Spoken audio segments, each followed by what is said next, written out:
Brought to you by Vigor, co-powered by Sensodyne and Vimal. ಬಾಯಲ್ಲಿ ಹೇಳಿ ಕೇಸರಿ. Voter ಸ್ಲಿಪ್ನಲ್ಲಿ ಮತಗಟ್ಟೆಯ ವಿಳಾಸ ಮತ್ತು ಆ ಒಂದು ಸಂಖ್ಯೆ ಅದನ್ನು ತಪ್ಪಾಗಿ ನಮೂದು ಮಾಡಿದ್ದಾರೆ ಅನ್ನುವಂಥದ್ದು ಇಲ್ಲಿ ಕಾರಣ. ಸೊ ಆ ಕಾರಣದಿಂದಾಗಿ 1400ಕ್ಕೂ ಹೆಚ್ಚು ಜನ ಮತದಾರರು ಮತದಾನ ನಾವು ಎಲ್ಲಿ ಹಕ್ಕು ಚಲಾಯಿಸಬೇಕು ಅನ್ನೋದೇ ಪಾಪ ಗೊತ್ತಾಗ್ತಿಲ್ಲ, ಅವರಿಗೆ ಗೊಂದಲಕ್ಕೆ ಈಡಾಗ್ಬಿಟ್ಟಿದ್ದಾರೆ. ಚಿಕ್ಕಬಳ್ಳಾಪುರ ನಗರದ ಮತಗಟ್ಟೆ ಸಂಖ್ಯೆ 174ರಲ್ಲಿ ಆಗಿರುವಂತಹ ಕನ್ಫ್ಯೂಷನ್ ಇದು. ಅಧಿಕಾರಿಗಳ ಈ ಎಡವಟ್ಟಿನ ವಿರುದ್ಧ ಮತದಾರರು ಆಕ್ರೋಶ ವ್ಯಕ್ತಪಡಿಸಿದ್ದಾರೆ. ನಾವು ಪ್ರತಿನಿಧಿ ಭೀಮಪ್ಪ ಪಾಟೀಲ್ ಅಲ್ಲಿಂದ ಒಂದು ಪ್ರತ್ಯಕ್ಷ ವರದಿ ನೀಡಿದ್ದಾರೆ, ಮತದಾರರ ಜೊತೆಗೆ ಮಾತಾಡಿದ್ದಾರೆ, ಬನ್ನಿ ನೋಡೋಣ. ಚಿಕ್ಕಬಳ್ಳಾಪುರ ನಗರದ IDSMT ಲೇಔಟ್ ನಿವಾಸಿಗಳು ಸಾವಿರಾರು ನಿವಾಸಿಗಳಿದ್ದಾರೆ. ಅವರ ಮತದಾನ ಸಹ ಇದೆ, ಅವರ ಒಂದು ಗುರುತಿನ ಚೀಟಿ ಸಹ ಕೊಟ್ಟಿದ್ದಾರೆ. ಆದರೆ ಆ ಗುರುತಿನ ಚೀಟಿಯಲ್ಲಿ ಏನು ಮಾಡಿದ್ದಾರೆ ಅಂತಂದರೆ ಮತಗಟ್ಟೆ ವಿಳಾಸ ತಪ್ಪು ಮಾಡಿದ್ದಾರೆ ಮತ್ತು ಮತಗಟ್ಟೆಯ ಸಂಖ್ಯೆ ಬೇರೆ ತೋರಿಸಿದ್ದಾರೆ. ಇದರಿಂದ ಮತದಾರರಿಗೆ ಗೊಂದಲ ಆಗಿದೆ. ಈಗ ನಾನು ಇಲ್ಲಿ ನೋಡ್ತಾ ಹೋಗ್ತೀನಿ, ಇದೇನಿದೆ ಇದು ಒಂದು ಚಿಕ್ಕಬಳ್ಳಾಪುರ ನಗರದಲ್ಲಿರ್ತಕ್ಕಂಥ ಒಂದು ವಲಯ ಅರಣ್ಯ ಅಧಿಕಾರಿಗಳ ಕಚೇರಿಯಿಂದ. ಆ ಕಚೇರಿಯಲ್ಲಿ ಒಂದು ಮತಗಟ್ಟೆ ಸಂಖ್ಯೆ 174 ಇದೆ. ಆದರೆ ಈ ಮತದಾರರ ಬಳಿ ಕೊಟ್ಟಿರ್ತಕ್ಕಂಥ ಒಂದು ಗುರುತಿನ ಚೀಟಿಯಲ್ಲಿ ಏನು ಮಾಡಿದ್ದಾರೆ, ಮತಗಟ್ಟೆ ಸಂಖ್ಯೆ 173 ಬರೆದಿದ್ದಾರೆ ಮತ್ತು ಆ ವಿಳಾಸ ಮಾತ್ರ ವಲಯ ಅರಣ್ಯ ಅಧಿಕಾರಿಗಳ ಕಚೇರಿ ಅಂತ ಬರೆದಿದ್ದಾರೆ. ಆದರೆ ಅಸಲಿಗೆ ಈ ಮತದಾರರು ಬಂದು ಇಲ್ಲಿ ಗಮನಿಸಿದ ಸಂದರ್ಭದಲ್ಲಿ ಆ ವಿಳಾಸ ಕರೆಕ್ಟ್ ಇದೆ, ಆದರೆ ಮತಗಟ್ಟೆ ಸಂಖ್ಯೆ ತಪ್ಪಾಗಿದೆ. ಹಾಗಾಗಿ ಅನಿವಾರ್ಯ ಇವರು ಇಲ್ಲಿಂದ ಮತ್ತೊಂದು ಮತಗಟ್ಟೆಗೆ ಹೋಗಬೇಕಾದಂಥ ಒಂದು ಅನಿವಾರ್ಯ ಪರಿಸ್ಥಿತಿ. ಇದರಿಂದ ಸರ್ ಏನು ಸಮಸ್ಯೆ ಆಗ್ತಿದೆ? ಸಮಸ್ಯೆ ಏನಂದರೆ 1450 ತೋಟಗಳಿದೆ. ಇದರಲ್ಲಿ ಬಡವರು ಇದ್ದಾರೆ, ಅವಿದ್ಯಾವಂತರಿದ್ದಾರೆ. ಇವರೆಲ್ಲ ಇಲ್ಲಿಗೆ ಬರೋದು, ಇಲ್ಲಿಂದ ಇವರು ಬೇರೆ ಜಾಗಕ್ಕೆ ಹೋಗಿ ಅಂತ ಹೇಳೋದು, ಸರಿಯಾದ ಮಾಹಿತಿ ಕೊಡೋದಿಲ್ಲ. ಏನು ತಪ್ಪಾಗಿದೆ ನೋಡಿ ಸರ್, ಬೂತೇ ತಪ್ಪು ತೋರಿಸ್ತಾ ಇದ್ದಾರೆ. ನಮ್ಮ ಬೂತು ಬಂದು 173 ಬೂತ್ ಬಂದು ಗೌರ್ಮೆಂಟ್ ಕಾಲೇಜಲ್ಲಿದೆ, ಅಲ್ಲಿಗೆ ಹೋಗಿ ಅಂತಾರೆ. ಈ ಸ್ಲಿಪ್ಪಲ್ಲಿ ಏನು ಕೊಟ್ಟಿದ್ದಾರೆ, ಆ ಸ್ಲಿಪ್ಪಲ್ಲಿ ಅವ್ರು ಏನು ಹೇಳ್ತಾರೆ, ವಲಯ ಅಧಿಕಾರಿ ಆಫೀಸ್ಗೆ ಹೋಗಿ ಅಂತ ಹೇಳ್ತಾರೆ. ಈ 1400 ಜನ ಬಂದು ಇಲ್ಲೇನು ಕ್ಯೂ ಇಲ್ಲ, ಕ್ಯೂ ಇದ್ದರೆ 1 ಗಂಟೆ ಇಲ್ಲಿ ಕ್ಯೂ ಅಲ್ಲಿ ನಿಂತ್ಕೊಳ್ಬೇಕು, ತಿರ್ಗಾ ಇಲ್ಲಿಂದ ಹೋಗ್ಬಿಟ್ಟು ಅಲ್ಲಿ ಕ್ಯೂನಲ್ಲಿ ನಿಂತ್ಕೊಳ್ಬೇಕು. ಇದು ಮಹಾ ತಪ್ಪು ಸರ್. ಇದು ನೀವು ಜವಾಬ್ದಾರಿ ಇದ್ದಂಥ ವ್ಯಕ್ತಿಗಳು ಬೂತ್ಗಳು ಯಾವ ಬೂತ್ಗೆ ಹೋಗಬೇಕು ಅಂತ ನೀವು ಸರಿಯಾಗಿ ಜನರಿಗೆ ತೋರಿಸದೇ ಇದ್ದರೆ ಪ್ರಯೋಜನ ಏನು? ಸರ್ಕಾರ ಇಷ್ಟೆಲ್ಲ ಸವಲತ್ತು ಮಾಡಿ ಎಲೆಕ್ಷನ್ ಕಮಿಷನ್ ಎಷ್ಟು ಅಡ್ವಾನ್ಸ್ ಆಗಿ ಹೋಗ್ತಾ ಇದ್ರು ಇವತ್ತು ನಮ್ಮ ಜಿಲ್ಲಾಧಿಕಾರಿಗಳು ಈ ರೀತಿ ನೋಟಿಸ್ ಕಳಿಸಿದ್ದಾರೆ, ಓಟು ನೀವು ಹೋಗಿ ವಲಯ ಅಧಿಕಾರಿಗಳು ಹಾಕಿ ಅಂತ. ನಮ್ಮ ಓಟ್ ಇಲ್ಲೇ ಇಲ್ಲ. ಇದರಿಂದ ಮತದಾರರಿಗೆ ಇಲ್ಲಿ ಹೋಗ್ಬೇಕಾ ಅಲ್ಲಿ ಹೋಗ್ಬೇಕಾ ಅಂತ ಗೊಂದಲ ಆಗಿದೆ. ಹಾಗಾಗಿ ತಕ್ಷಣದಿಂದ ಚುನಾವಣಾ ಅಧಿಕಾರಿಗಳು ಈ ಮತದಾರ ಸಮಸ್ಯೆಯನ್ನು ಬಗೆಹರಿಸಬೇಕಿದೆ. ಕ್ಯಾಮ್ರಾಮನ್ ಸುಧಾಕರ್ ಜೊತೆ ಭೀಮಪ್ಪ ಪಾಟೀಲ್, TV9 ಚಿಕ್ಕಬಳ್ಳಾಪುರ. ಸೊ 1400 ಜನ ಈ ರೀತಿ ಪರದಾಡುವಂಥದ್ದು ಇದೆಯಲ್ಲ, ನಿಜಕ್ಕೂ ಮತದಾರರು ಆಕ್ರೋಶ ವ್ಯಕ್ತಪಡಿಸ್ತಾರೆ. ಯಾಕಂದರೆ ಹಕ್ಕು ಚಲಾಯಿಸೋಕ್ಕೆ ನಾವು ಒಂದು ಕಡೆಗೆ ನಾವೆಲ್ಲರೂ ಹೇಳ್ತೀವಿ, ನಿಮ್ಮ ಅಮೂಲ್ಯವಾದಂಥ ಮತವನ್ನು ಚಲಾಯಿಸಿ, ನಿಮ್ಮ ಹಕ್ಕನ್ನು ಚಲಾಯಿಸಿ. ನಾವು ಎಲ್ಲರೂ ಕೂಡ ಹೇಳುವಂಥದ್ದು ಅದನ್ನೇ. ಚುನಾವಣಾ ಆಯೋಗ ಕೂಡ ಹರಸಾಹಸ ಮಾಡುತ್ತೆ, ಇಲ್ಲ ಈ ರೀತಿ ಪರ್ಸೆಂಟೇಜ್ ಆಫ್ ವೋಟ್ ಜಾಸ್ತಿ ಆಗಬೇಕು ಅಂತ. ಇವತ್ತು ಚುನಾವಣಾಧಿಕಾರಿಗಳು ಆಗಿರುವಂಥ ಕಮಿಷನರ್ ಹೇಳ್ತಾ ಇದ್ರು, ನೋಡಿ ಈ ಸರಿ ಹೆಂಗೆ ಗೊತ್ತಾ, ನಮಗೊಂದು ಕೆಟ್ಟ ಹೆಸರಿದೆ, ಕಪ್ಪು ಚುಕ್ಕೆ ಇದೆ, ಅದನ್ನು ನಾವು ನಿವಾರಿಸ್ಕೋಬೇಕು, ನಾವು ಸಂಖ್ಯೆ ಜಾಸ್ತಿ ಆಗಬೇಕು, ಮತದಾನ ಪ್ರಮಾಣ ಜಾಸ್ತಿ ಆಗಬೇಕು. ಆದರೆ ಮತ ಚಲಾಯಿಸ್ಲಿಕ್ಕೆ ಬಂದಂಥವ್ರಿಗೆ ತಮ್ಮ ಹೆಸರೇ ಇಲ್ಲ ಅಂತಂತಂದರೆ ಸುಮ್ಮನೆ ಇರ್ತಾರ?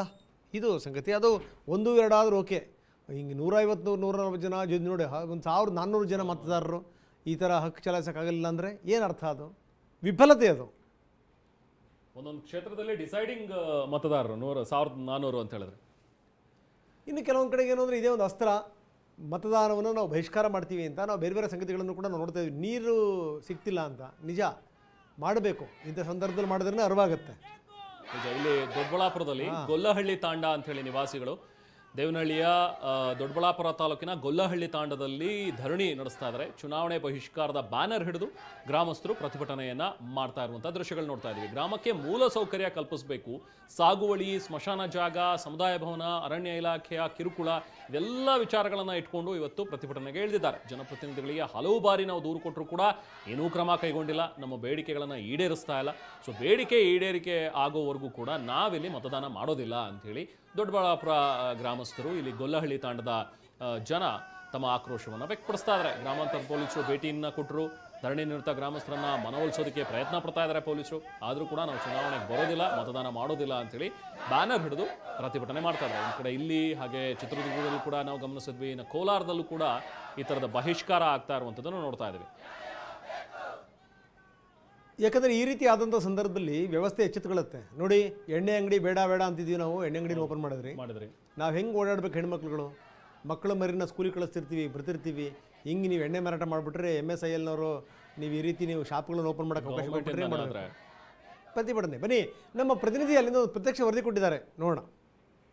ಚುನಾವಣಾ ಮತದಾನವನ್ನು ಬಹಿಷ್ಕಾರ ಮಾಡಿ ಇವತ್ತು ಗ್ರಾಮಸ್ಥರು ಒಂದು ಧರಣಿಯನ್ನು ನಡೆಸ್ತಾ ಇದ್ದಾರೆ. ದೊಡ್ಡಬಳ್ಳಾಪುರ ತಾಲೂಕಿನ ಗೊಲ್ಲಹಳ್ಳಿ ತಾಂಡಾದಲ್ಲಿ ಇವತ್ತು ಗ್ರಾಮಸ್ಥರು ಒಂದು ಧರಣಿಯನ್ನು ನಡೆಸ್ತಾ ಇರ್ತಕ್ಕಂಥದ್ದು. ಪ್ರಮುಖವಾಗಿ ಏನು ಗ್ರಾಮದಲ್ಲಿ ಮೂಲ ಸೌಕರ್ಯಗಳಿಲ್ಲ, ಜೊತೆಗೆ ಏನೊಂದಷ್ಟು ಬೇಡಿಕೆಗಳಿಗಾಗಿ ಒತ್ತಡವನ್ನು ಹೊರಡಿಸಿದ್ರು ಸಹ ಅಧಿಕಾರಿಗಳು ನಮ್ಮ ಕಡೆ ಗಮನ ಹರಿಸ್ತಾ ಇಲ್ಲ ಅಂತಕ್ಕಂಥ ನಿಟ್ಟಿನಲ್ಲಿ ಇವತ್ತು ಗ್ರಾಮಸ್ಥರು ಒಂದು ಧರಣಿಯನ್ನು ಮಾಡ್ತಾ ಇದ್ದಾರೆ. ಬೆಳಗ್ಗಿಂದಲೂ ಸಹ ಮತದಾನ ಚುನಾವಣಾ ಬಹಿಷ್ಕಾರ ಅಂತಕ್ಕಂಥ ಬ್ಯಾನರನ್ನು ಇಟ್ಕೊಂಡು ಮಹಿಳೆಯರು ಪುರುಷರು ಸೇರಿದಂತೆ ಒಂದಷ್ಟು ಜನ ಇಲ್ಲಿ ಧರಣಿಯನ್ನು ಮಾಡ್ತಾ ಇರ್ತಕ್ಕಂಥದ್ದು. ಬೆಳಗ್ಗೆಯಿಂದಲೂ ಸಹ ಏನು ಧರಣಿಯನ್ನು ಮಾಡುತ್ತಾ ಒಂದು ಗ್ರಾಮದ ರಸ್ತೆಯಲ್ಲೇ ಕೂತಿರ್ತಾರೆ. ಯಾರೊಬ್ಬರು ಸಹ ಈವರೆಗೂ ಮತದಾನವನ್ನು ಮಾಡೋದಕ್ಕೆ ತೆರಳಿಲ್ಲ.